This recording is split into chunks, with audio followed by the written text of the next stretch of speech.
께서 여러분과 함께 마테오가 전한 거룩한 복음입니다.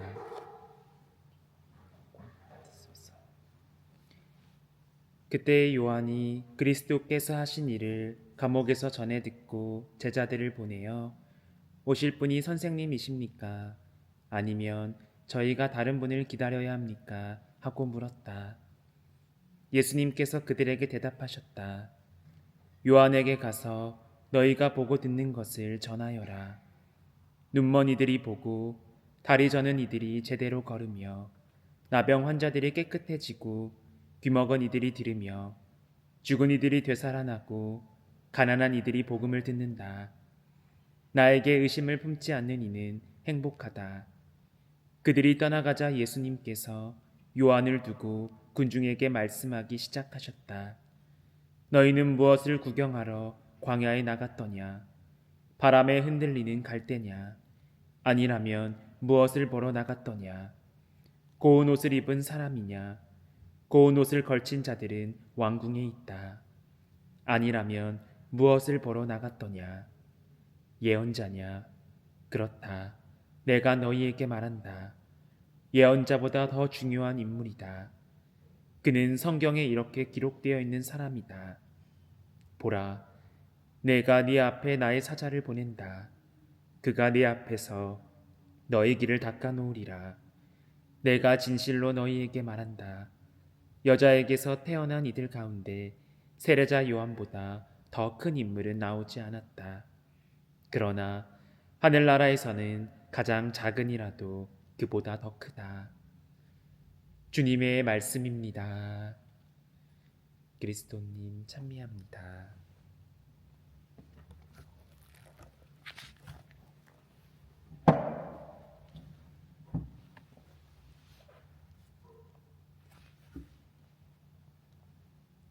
찬미 예수님, 한 주간 잘들 지내셨나요? 대림 시기도 어느덧 절반을 지나 기뻐하라는 초대가 울려 퍼지는 대림 3주일을 맞이했습니다.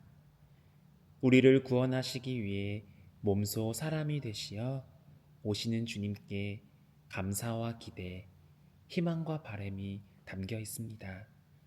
그런 마음으로 힘을 내어 남은 대림 시기의 후반부를 기쁘게 지내면서 주님을 맞이할 준비를 잘 해봅시다. 우리가 신앙생활을 하면서 가장 힘든 순간은 언제일까요? 하느님이 안 계신 것 같을 때일까요? 아마도 하느님이 계신 것 같은데 왜 내 삶은 그대로지? 라고 느껴질 때일 겁니다. 기도도 하고 있고 미사도 안 빠지고 나오고 말씀도 집중해서 듣습니다. 그런데 어떤가요? 내 건강은 나빠지고 관계가 풀린 것도 아니고 내 앞에 삶이 변화가 없습니다. 그래서 어느 순간 우리의 마음 한구석에서 우리도 모르게 이런 말이 튀어나옵니다. 주님은 정말 계신 걸까? 내가 기대한 그분이 맞는가 할 건가? 바로 그 질문을 오늘 복음에서 세례자 요한이 던집니다.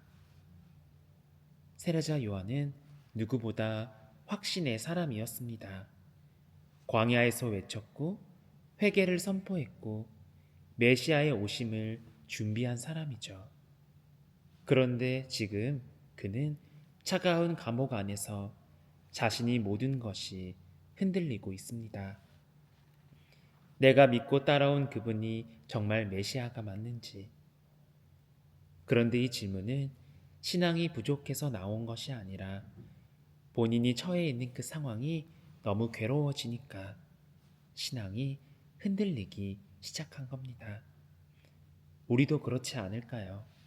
평소엔 주님 믿습니다 하다가도 막상 현실이 나를 벼랑 끝으로 밀어붙이면 그 확신은 금방 흐릿해집니다.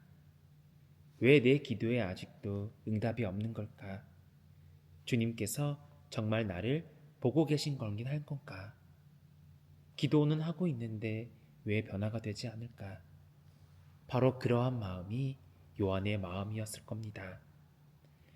요한의 제자들이 와서 묻자 예수님은 긴 설명을 하지 않습니다. 그저 이렇게 말씀하십니다. 너희가 보고 듣는 것을 전하여라. 곧 내가 어디에서 누구와 함께하고 있는지 그걸 보면 너가 흔들리는 이유를 이해할 것이다. 라는 말일 겁니다.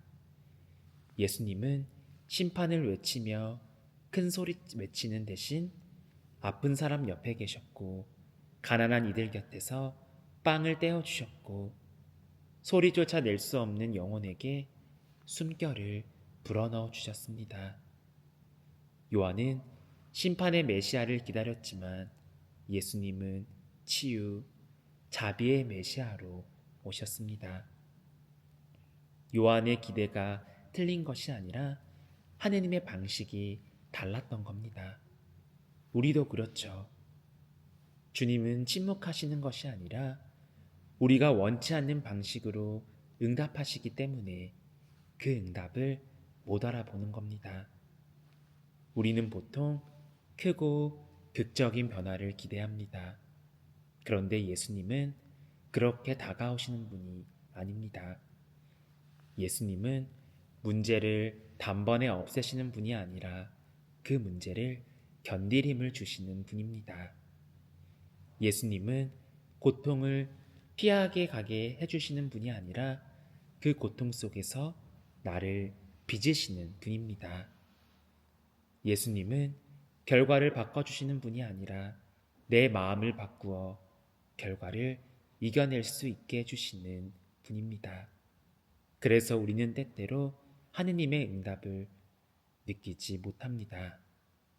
왜냐? 내가 기대하던 방식과 다르게 다가오기 때문이죠. 하지만 나도 모르게 다시 일어나고, 다시 용서하고, 다시 버티고, 다시 기도하는 건 이미 예수님께서 내 안에서 일하고 계신다는 증거입니다. 그래서 예수님은 요한에게 이렇게 말씀하십니다. 나에게 의심을 품지 않는 이는 행복하다. 의심하지 말라는 것이 아니라 그 의심 속에서도 다시금 예수님께로 오라는 초대라는 겁니다. 신앙이란 흔들리지 않는 것이 아니라 흔들릴 때도 다시 붙잡는 겁니다. 요한도 흔들렸습니다. 그래서 예수님께 물었죠. 그런데 예수님은 그 질문을 탓하지 않으셨습니다. 우리도 그래야 합니다. 내 삶이 흔들리고 마음이 불안할 때, 기도가 막힐 때 이렇게 조용히 물어볼 수 있어야 합니다. 주님, 정말 제가 알고 있는 주님이 맞으신가요? 그러면 예수님께서는 오늘도 우리에게 이렇게 말씀하실 겁니다. 너는 이미 내가 일한 흔적을 보고 있다. 너는 지금 그 길을 위에 있다. 그 순간 흔들렸던 우리의 믿음은 다시 살아날 겁니다. 이번 한 주간 내가 만든 메시아상을 버리고 내가 예상한 방식이 아니라 하느님의 방식으로 오시는 예수님을 받아들이며 기뻐하는 우리가 되기를 소망합니다.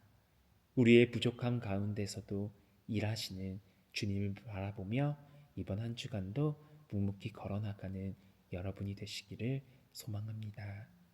아멘.